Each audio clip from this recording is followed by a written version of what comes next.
Welcome to the Creativity Shell's Lured presentation. This presentation will teach you about what luring is and how we can protect our children from this legal loophole. My name is Shalancia Daniel and I am the director at the Creativity Shell. I'm also a mother of 3 children and I study educational psychology, which is studying learned behavior and different ways that people learn. I also have a certification as a youth mental health first responder. So before we get into luring, let's talk about the difference between kidnapping and running away.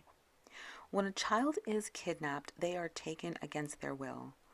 Law enforcement usually gets involved, and we have measures in place such as the Amber Alert, as well as news and media coverage that will help us find the child faster. We also have access to law enforcement who also go out of their way to find the child who was kidnapped. When a child runs away, however, the protocols are a little bit different. Because running away is seemingly more like a child has left of their own free will, there's very low priority that goes into finding them.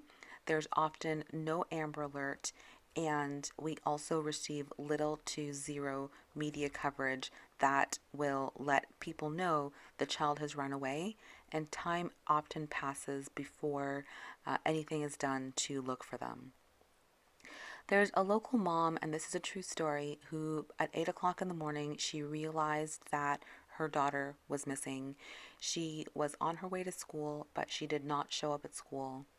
By the time she reached out to law enforcement to notify them that her child had ran away, law enforcement had zero to below zero priority to find the child that ran away, and there was not any Amber Alert or any media coverage that went into finding her, and you also have to wait about 24 hours before you can file a missing person report. This story did end up happy. The daughter did return home, but just wanted to let you guys just know a little scenario that went into when you report a runaway versus when you go into reporting that a child has been kidnapped. So, what does running away and being kidnapped have to do with human trafficking and luring? Well, first, let's examine what exactly human trafficking is. Human trafficking is the buying and selling of human beings. It is a billion-dollar industry where the resources are very low, as in to house a human being and to clothe them and to feed them. It doesn't cost a lot of money to do that. So you have a low cost resource with a high output from that resource. Human trafficking is also the second highest, most profitable illegal business in the world behind weapons and arms dealing. And this is second just above the drug trade. So, what happens is when you are trafficking human beings, if you kidnap them, then you have somebody looking for them. And if they run away, you have very little to no resources looking for them. So, human traffickers are using luring as a tactic to get children to willingly run away from home so they can be lured into the world of human trafficking. And how does luring happen? Well, here's a really good example of a luring tactic. A friend comes to you and says, "Hey, if you come with me to a friend's house, I will pay you $200." And you're just basically like, "Yeah, sure, that sounds like a really great deal. I will come with you to your friend's house." Another example of luring is, let's just say that you don't have a phone or your phone was taken away from you. Somebody can come in and say, "Hey, if I can give you a phone if you need one, and don't worry about it. I'll pay the bills for you as well." And you're thinking, this sounds like a really great deal. My parents took my phone away. Someone's giving me a phone. I will gladly accept this. Another fantastic example of luring is, just say you have a friend or a boyfriend or a girlfriend and they take you shopping all the time. Say, "Don't worry about having to pay for anything. I'll take you on a shopping spree. I will buy you whatever you need." And this is also another great example about luring. Now, this is also a true story of something that happened to a young lady in Katy High School. She was assaulted by a boyfriend, and she was groomed by some people who used her assault as a means to befriend her, to lure her into being sex trafficked. She was taking drugs. They were giving her drugs. When her parents took her phone away from her, her new friends gave her a new phone, and she just thought that these people were just these nice and amazing people who were looking out for her, who was looking out for her best interest. And before you know it, they have spent so much money on her trying to gain her trust.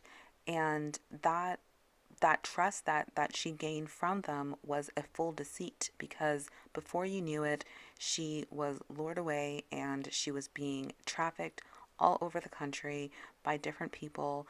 These people were not her friends. They used her assault and they used her disability and her insecurities as a way to befriend her and to gain her trust. And from this example of this young lady, how do human traffickers, or how do people who lure children know who to lure and what to look for? Well, they're also looking for people who are vulnerable. They're looking for people with social and emotional problems. They are looking for people who are insecure. They're looking for people who are kind and pleasing, people who, want to help others. Maybe so you can be the wounded flower and you can basically lure somebody in by using their trust and their ability to trust people against them. They're looking for people who are lonely, who are withdrawn. Maybe if you don't have a lot of friends, they are looking to say, hey, if you don't have any friends, I'll be your friend. And before you know it, you have somebody who is, maybe just that person that usually sits alone, who all of a sudden at school, they have people who want to befriend them. They're also looking for children from addicts, parents who they might be able to gain that trust from the parents and say, hey, I can give your parents the drugs or whatever they need if maybe you hang out with me and you be my friend instead. Who are these people? Who are these human traffickers that are luring people? Well, human traffickers sit at the very top and they generally stay out of sight, out of reach. They find what we call target finders, who basically go out and find target groomers. Target groomers, if you want to imagine yourself as a student, you would be considered a target. Well, the target groomers are often people who you know, people who will befriend you. They are the ones who have direct contact with you. They are the ones who are buying you things. They are the ones who have basically set that trap to lure you. And once that trap is set and it's working, they take you back to the target finders, who then take you back to the human traffickers where you are trafficked. Now, if you are a parent, how do you know if your child is being lured? Well, some of the common signs are they getting new clothes and shoes and watches and phones? Where are they getting these things from? Is the child withdrawn from old friends? Have they found a new group of friends and they're just hanging out with them a lot? Are they spending a lot of time talking to someone online? Is that someone who you know? Is it someone who's specific? And then there's the very popular Romeo and Juliet. Has someone just completely just gotten head over heels in love with them, and your child has become head over heels in love with somebody? And if they have, do you know this person? Do you know this person is real? Do you know this person is just someone they met online? And do you know what the intentions of this person are? In the mental health industry, we're also looking at just mental health. Has this person suddenly become withdrawn? Have they changed in their appearance? Have they changed in their mood? These are all common signs that we want to look out for, not just for mental health of the student, but also it is very common for luring as well. And another tactic that human traffickers use is just our own psychology against us. Here we have Maslow's hierarchy of needs, which is basically our basic needs pyramid.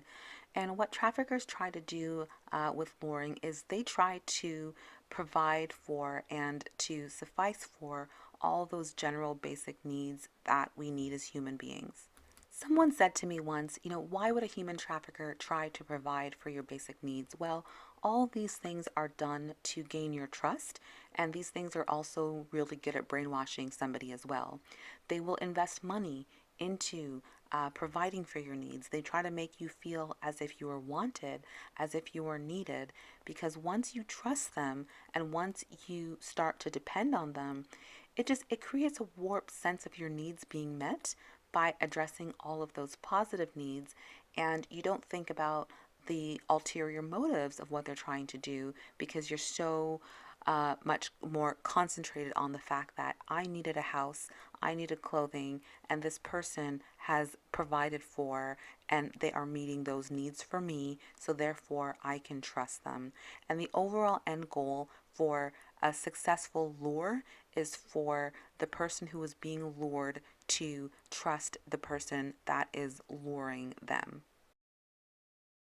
We've addressed the tactics of running away and being kidnapped, and how luring is kind of in the middle, where when you can make a child willingly leave home at their own will, they don't have as many people out there looking for them.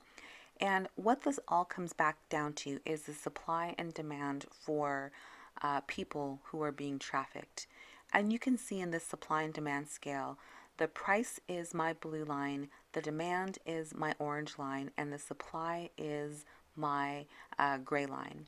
Well, the more people that you have in the industry that are being trafficked is the lower the price point is of how much you can sell them for to traffic them. The less people you have is the more you can sell them for. So human traffickers really look at this as a business, and they try to find a really great equilibrium where if they can bring as many people into trafficking as possible, they can have as many people trafficked as possible. If they can have as many victims that are being trafficked who no one is looking for them, it really helps their business because it creates a resource that they can use over and over and over again. And what it really is, luring is an investment. In this pie chart that I have, I'm basically showcasing how much it costs to house a victim for a month versus how much revenue you can make from that same victim by selling them over and over and over again to different perpetrators. So, for this example, let's just say you are trying to lure somebody or you've been lured. Well, somebody may have invested close to almost $3,000 to lure you. They bought you dinner, they took you shopping, they were your friends, they took you to the movies, they bought you clothes, all these things that you need. They've invested about almost $3,000, $2,900 into luring you away. But when they turn around and sell you, they are making almost a 90% uplift on their investment. They're making over $29,000 a month by using you and selling you over and over again. And then the monthly cost of taking care of you after you've been, let's say, lured away, you're being housed somewhere in some dark room in the middle of nowhere. Well, your housing costs are very low because they put a bunch of people to live together. Your clothing costs are very low. The food costs are very low. Any miscellaneous expenses you have are very low.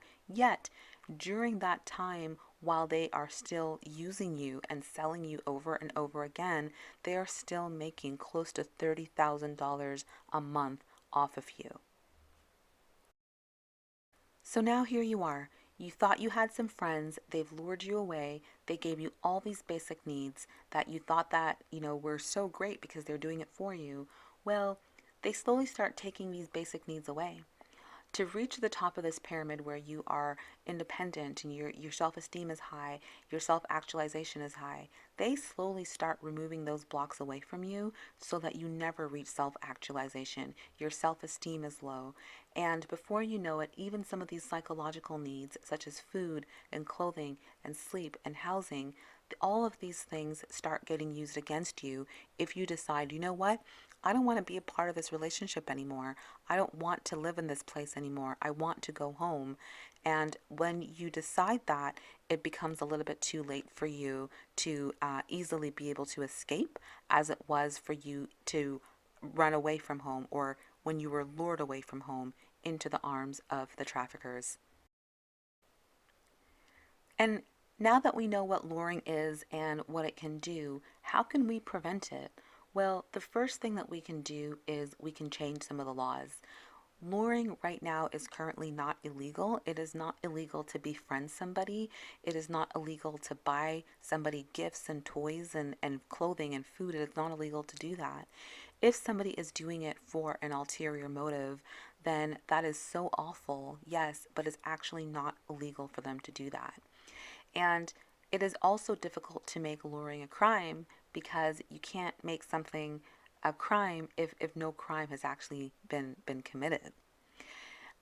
We think at the Creativity Shell the best thing to do is like what we're doing now is reaching out to all of our students, reaching out to parents and teachers, and raising awareness about what luring is and how easy it can be done. You should also, if you're a parent, know who your children are hanging out with. You don't have to suspect that everybody is a human trafficker or everybody has ulterior motives to lure, but you can also suspect that, yes, suspect everybody just in case. It's better to be safe than to be sorry. And there's no way we cannot arrest our friends for befriending us. So let's not send mixed messages. Let's not go and buy people expensive gifts. Let us all be on the same page that we don't want to send mixed messages to somebody so that they have a difficulty knowing if someone's just being nice to them or if they're trying to lure them away. Another method to prevent luring that we think is extremely important is adding lured to the lexicon. We need to differentiate between the difference of someone being kidnapped and somebody running away. There needs to be an intermediary of the word luring there so that if a parent has a child who may have ran away, we can actually tell law enforcement that they were suspected of being lured so that we can actually have protocols put in place so that law enforcement, the media, possibly Amber Alerts, they are looking for them and we do know that they are in danger. Another thing that we can really do is help to disrupt the supply chain. We know that at-risk children and youths are at risk for being lured.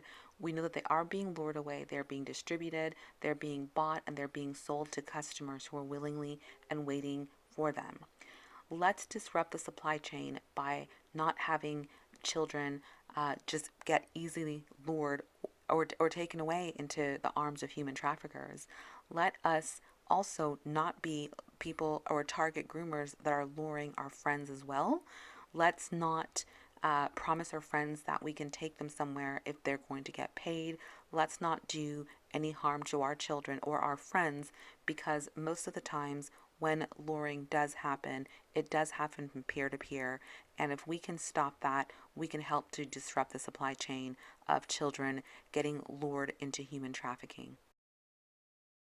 And as a community, what are some things that we can do as some next steps to prevent luring? We want to put anti-luring posters in all schools. We want to do more outreach to students, to parents, and to staff to teach you even some more of what else you can look out for, how to protect your friends from being victims, and some long-term goals that we really want to do is have an anti-luring response team. If you are being lured, what do you do? Who do you call? And we also need to get law enforcement involved so that we can work on changing the lexicon and having lured as a part of that lexicon. So if a child or anyone has been lured away, we can also help to put our resource together and make it a high priority that we find them before they've been taken and they've been put into the arms of human traffickers. So the Creativity Shell, we are working on this anti-luring campaign. You can find some more information on our website at www.creativityshell.org. For more information, you can also email Brittany Grono at bgrono@creativityshell.org, or you can also email myself, Shalancia Daniel, at sdaniel@creativityshell.org. Thank you guys so much for listening to us. Thank you for taking the opportunity to learn about luring and its dangers and how it relates to human trafficking. And thank you guys for your commitment to helping to disrupt the supply chain and preventing more victims from being lured and trafficked. Thank you.